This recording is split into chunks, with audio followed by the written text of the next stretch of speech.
Novembre 1996, vendredi 13, à Columbia, en Caroline du Sud, un homme promène son chien comme à son habitude près d'un terrain de football.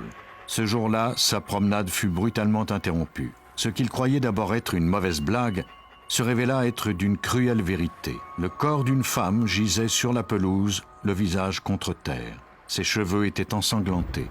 Les autorités confirmèrent son décès. Elle avait reçu plusieurs projectiles à la tête, à bout portant. La température de son corps indiquait qu'elle était morte quelques heures plus tôt seulement, vers 3 ou 4 heures du matin. Les experts ratissèrent le sol. Comme ils ne savaient pas encore quels indices allaient se révéler importants, ils photographièrent et recueillirent tout ce qui traînait par terre près du corps de la victime. Une épaulette semblait avoir été arrachée d'un chemisier, peut-être au cours d'une lutte. Le sac de la victime était vide, ce qui signifiait que le meurtre avait sans doute été motivé par le vol. La police recueillit 2 bouteilles de bière. Peut-être pourrait-on y retrouver les empreintes digitales du meurtrier. Il était encore trop tôt pour le savoir. Pendant la collecte d'indices, la police découvrit 3 cartouches et 2 douilles. Le meurtrier semblait avoir tué sa victime sur place et n'avait pas pris la peine de transporter son corps pour le cacher. Ces indices pourraient servir de base à une analyse balistique lorsque la police disposerait d'un suspect et d'une arme. La dépouille fut envoyée au Richland Memorial Hospital où, à partir de ses empreintes digitales, elle fut identifiée comme étant Virginia Russell, 30 ans. Elle avait un casier judiciaire pour conduite avec facultés affaiblies. Pendant ce temps, au laboratoire judiciaire, les experts attendaient de nouveaux éléments. Rien dans les indices recueillis sur place ne pouvait mener au meurtrier. L'épaulette découverte sur la scène du crime ne recelait aucune information. Quant aux empreintes digitales sur les 2 bouteilles de bière, elles étaient trop barbouillées pour qu'on puisse en tirer quelque chose. De plus, il n'y avait aucun cheveu suspect ou micro-indice sur le corps de la victime. Les détectives se concentrèrent alors sur la famille et les amis de la victime. Selon sa tante, le dernier endroit où elle avait été vue en vie était ce même hôpital où l'on avait pratiqué son autopsie. Elle était venue apporter un peu de réconfort à sa cousine dont le bébé était malade. Toute la famille avait d'ailleurs été rassurée de voir qu'elle avait repris sa vie en main après un dur combat contre l'alcoolisme. Elle travaillait depuis peu pour une entreprise spécialisée dans l'entretien de bureaux et semblait être dans une meilleure situation financière. La tante de Virginia se rappelait avoir entendu sonner le téléavertisseur de sa nièce. Virginia avait alors fait un coup de fil, puis noté le chemin pour se rendre à une adresse dans la ville voisine d'Olympia. Ce que la tante ignorait, c'est que Virginia ne réglait pas ses dettes en faisant l'entretien de bureau. Un autre membre de la famille informa la police que Virginia Russell était une prostituée de luxe et qu'elle travaillait pour une présumée agence d'hôtesse. Elle rencontrait des hommes dont elle ignorait même le nom. Avec de tels suspects potentiels, il serait plutôt difficile de résoudre cet homicide. Heureusement, les détectives eurent un coup de chance. Le lendemain de la découverte du corps, ils retrouvèrent la voiture de la victime dans un stationnement à Olympia. Il y avait du sang sur le tableau de bord. Sur le siège arrière se trouvait une bouteille de bière de la même marque que celle trouvée près du corps. La voiture fut remorquée à la fourrière où elle fut inspectée méticuleusement. Les experts ne découvrirent ni empreintes, ni cheveux ou fibres. Ils s'intéressèrent alors aux traces de sang sur le tableau de bord. L'analyse confirma que le sang était bien celui de la victime. Il était possible que Virginia Russell ait reçu le premier projectile à bord de la voiture. L'enquête progressait peu à peu, mais malheureusement la police était toujours sans suspect. Lorsque l'enquête fut confiée au sergent Andrew Caldwell du bureau du shérif de Richland County, ce dernier eut immédiatement l'impression qu'il ne s'agissait pas d'un cas isolé. Il travaillait déjà sur une enquête de viol et se demandait si le même individu avait pu commettre les 2 crimes. Quelques éléments étayaient son hypothèse. Les 2 femmes étaient toutes 2 prostituées de luxe et travaillaient pour des agences d'hôtesses. De plus, la voiture de Virginia Russell avait été retrouvée à environ 100 mètres de l'endroit où la première victime avait été violée. Si Caldwell parvenait à résoudre le viol, il disposerait peut-être d'un suspect pour son autre enquête. Le soir du 10 novembre, 3 jours avant la mort de Virginia Russell, le chauffeur d'une agence d'hôtesse avait déposé une prostituée de 20 ans à Olympia. Elle avait rendez-vous avec un certain Daniel Davis. L'homme l'avait immédiatement assailli. Si elle voulait vivre, lui avait-il dit, elle allait devoir se soumettre à ses volontés et exécuter ses ordres à la lettre. Il l'avait traînée de force jusqu'à la chambre à coucher pour la violer. Après l'agression, il avait vidé le porte-monnaie de la jeune femme et l'avait chassée de l'appartement. Elle errait toujours confuse lorsqu'il prit la fuite. Elle avait eu l'occasion de le regarder une dernière fois avant de demander de l'aide. Daniel Davis était un nom d'emprunt. Les détectives découvrirent que l'appartement avait été loué à un homme qui s'appelait Roy Beck. Sa description correspondait à celle que la victime avait donnée de son assaillant. Il était déjà connu de la police. Il avait eu des démêlés avec la justice à maintes reprises depuis son adolescence pour une série de cambriolages.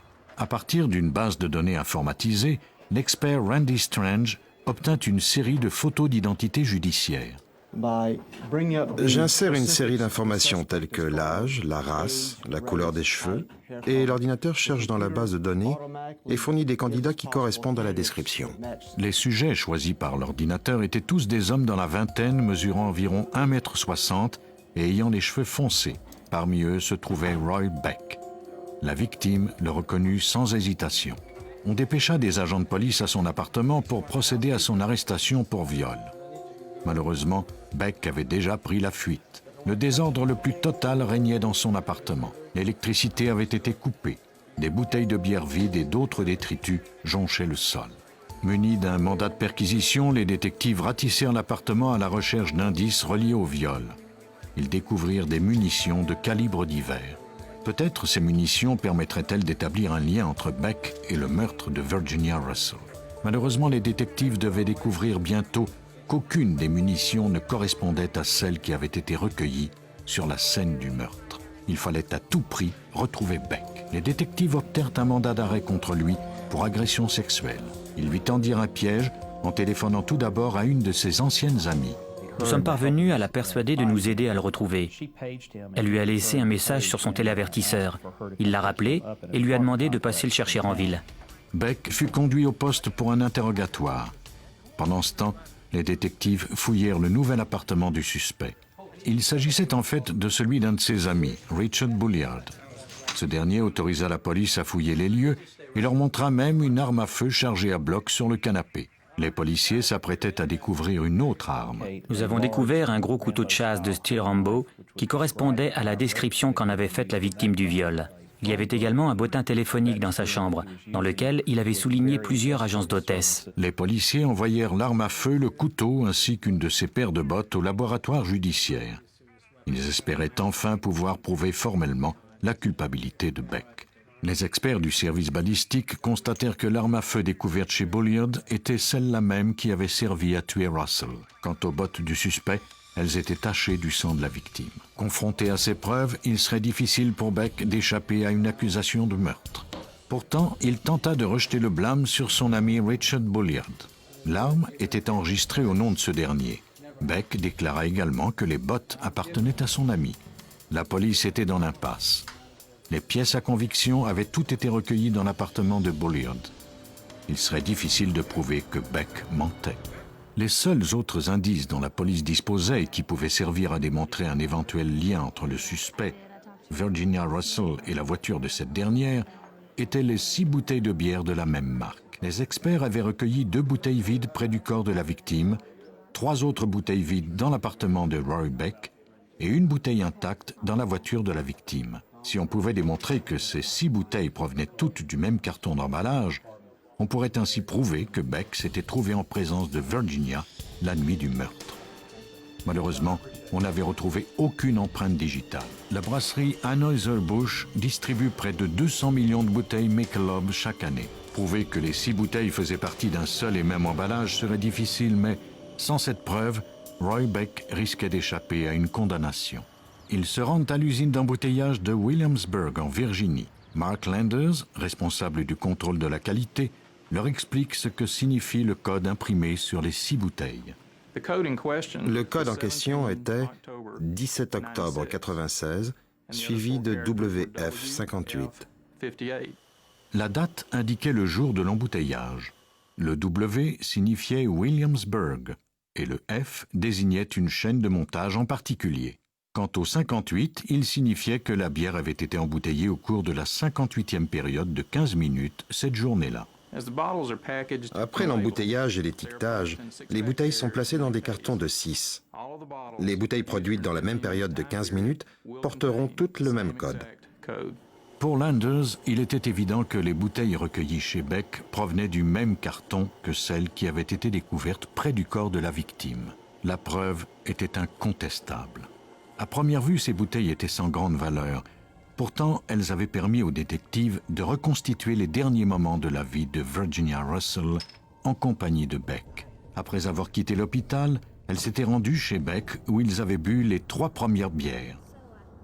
Les policiers croient que Beck a découvert une grosse somme d'argent dans son sac alors qu'elle s'était absentée de la pièce. Ils avaient ensuite apporté avec eux les dernières bières et s'étaient rendus en voiture au terrain de football où ils avaient bu 2 autres bouteilles. Pour une raison ou une autre, Beck avait décidé de tuer sa victime après lui avoir pris son argent. Il lui avait tiré une balle dans la nuque, l'avait sorti de la voiture, puis avait tiré encore à 2 reprises pour l'achever. Il s'était enfui avec l'argent de la victime et avait abandonné son auto à quelques minutes à pied de chez lui, y laissant la dernière bouteille de bière et l'indice qui permettrait de prouver sa culpabilité. Grâce aux soins méticuleux des détectives à n'éliminer aucun indice, Beck paierait pour son crime. Il fut condamné à la prison à vie.